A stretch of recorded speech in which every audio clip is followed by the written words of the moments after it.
Alô, amigos, Totti ao seu dispor. Hoje eu te trago o histórico da tabela periódica, com a intenção não de fazê-lo decorar esses nomes, mas para prestar uma grande homenagem aos pesquisadores do passado que nos deram essa coisa linda chamada tabela periódica dos elementos. Não só aos antigos, mas aos atuais, a todos aqueles que fazem graduação e têm o trabalho final, a todos os mestrandos que defendem a sua dissertação, a todos os doutores que fazem suas teses, os pós-doutores. Tudo isso é pesquisa de primeira qualidade, que faz a inovação melhorar. E assim, o Brasil, que hoje não tem nenhum prêmio Nobel, de repente no futuro venha a ter. Existem muitos pesquisadores, não só no Brasil, mas fora do Brasil, e entre eles muitos brasileiros. Muito bem, esta é mais uma finalidade dessas videoaulas, de entusiasmar para as ciências. Muito bem, objetivamente é a aula 85. Trata-se do histórico da tabela periódica dos elementos. Muito bom. Então vamos lá para o início do século XIX. Houve uma pessoa um pesquisador chamado Dobboreiner. O que ele percebeu? Ele percebeu uma semelhança.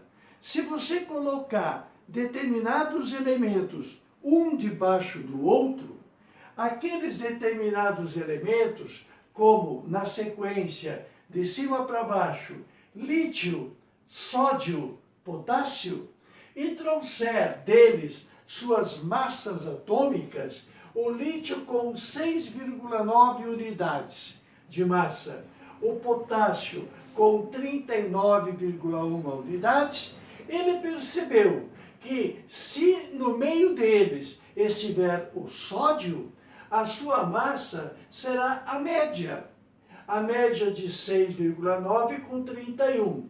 39,1. 39,1 mais 9, 40, 46, dividida por 2, 23.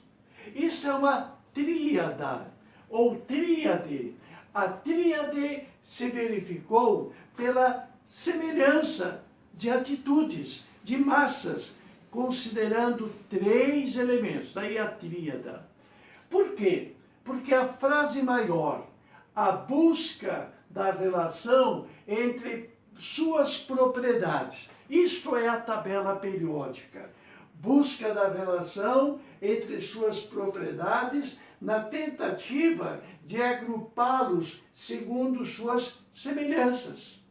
A maravilha da tabela periódica é justamente você prever umas propriedades em função do posicionamento, que tem a ver com a distribuição eletrônica, aonde cai o último elétron, dá a ele elemento uma configuração que se posiciona em determinado lugar, que vai trazer uma relação de semelhança no grupo todo.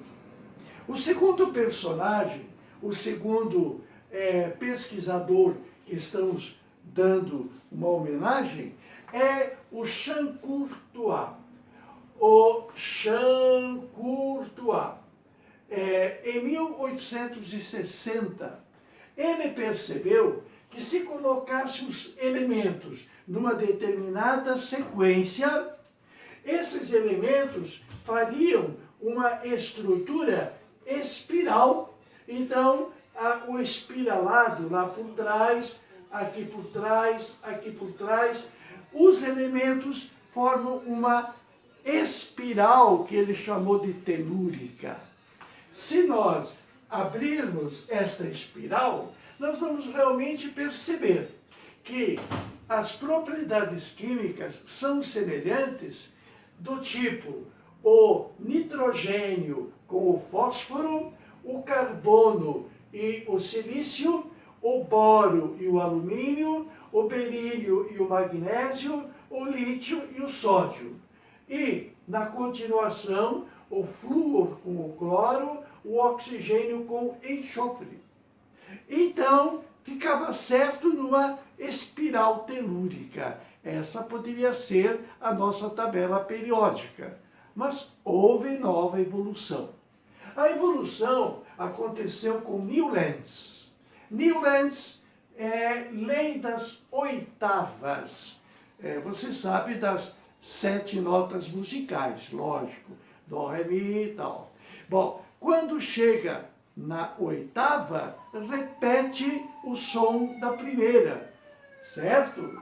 Então nós temos que o primeiro elemento sendo lítio, o segundo sendo berílio, o terceiro sendo boro, o quarto sendo carbono, o quinto sendo nitrogênio, e o sexto sendo oxigênio, e o sétimo sendo flúor.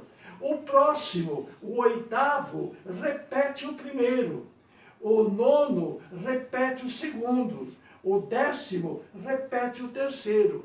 Então, toda vez que chega nessa sequência, o oitavo, lei das oitavas.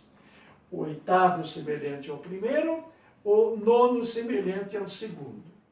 Isto com os elementos que eles conheciam na sua época, naturalmente.